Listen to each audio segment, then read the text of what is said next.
beshi, dahil wala pa nga po kaming ulam, gagawa nga po ako ng healthy na ulam. Ang mga ingredients nga po na kailangan ay itlog, patatas, carrots, bawang, sibuyas, century tuna, pamintang durog at asin, breadcrumbs at cornstarch. Bali si mama na nga po nagbalat at naghiwa ng patatas. Dahan-dahan nga lang po sa paggamit ng kutsilyo. Mas mainam po humingi tayo ng tulong sa mas nakakatanda sa atin. Habang hinihintay nga namin lumambot yung patatas, ginadgad ko na nga yung carrots. Habang si mama nga po naghiwa ng sibuyas at bawang. After ko nga magadgad ng carrots, sinala ko na ngayon century tuna. Dahil ang kailangan nga lang po natin mga beshi ay yung laman. Nung malambot na nga po yung patatas, in-smash ko na nga po mga beshi. Nagugutom na nga talaga ako nung mga oras na yan. Kaya naman di ko na nga po napigilan yung sarili ko. Dumukot na nga ako ng patatas dito.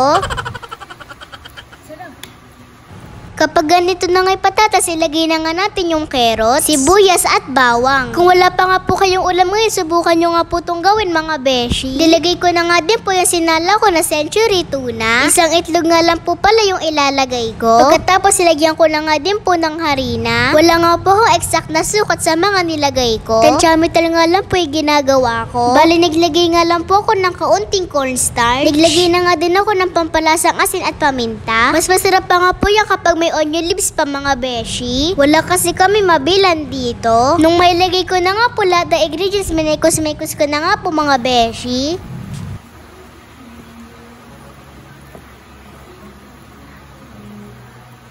Nagdagdag pa nga po ako ng asin dahil matabang. Sinalin ko na yung breadcrumbs sa isang plato. Dahil magsisimula na nga po ako mag-coating mga beshi. Nagugas na nga po ako ng kamay bago kumipon nito. Para nga hindi dumikit sa kamay, dito nga muna natin ilagay sa may breadcrumbs. Sundan nyo nga lang po kung paano ginawa ko mga beshi. Sana nga lang po wag nyo nga po ito mapanood ang hating gabi. Dahil sarado na ngayong mga tindahan.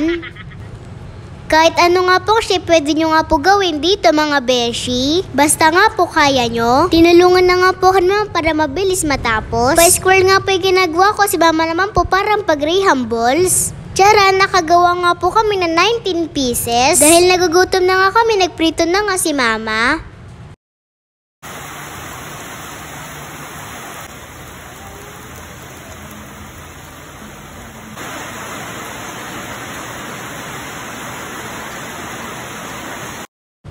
Kapag ganyan nga po maulan, masarap nga po migop na mainit na sabaw. Kaya naman nagluto si Papa ng mushroom soup. Kumuha na nga po kayo ng plato at sabayan nyo na nga po kaming kumain mga beshi. Tara, kain po tayo mga beshi. Thank you po Lord sa lahat ng blessings.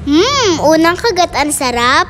Medyo matabang nga lang po. Kahit ang dami ko nang nailagay na asin. Depende na nga lang po siguro sa panlasa natin mga beshi. Tapos na nga din pala i-repeat yung kwarto namin. Kaya naman inayos na nga po ni mama. Sinara nga po ni mama yung pinto para hindi ko nga po makita. Dahil surprise nga daw mga beshi.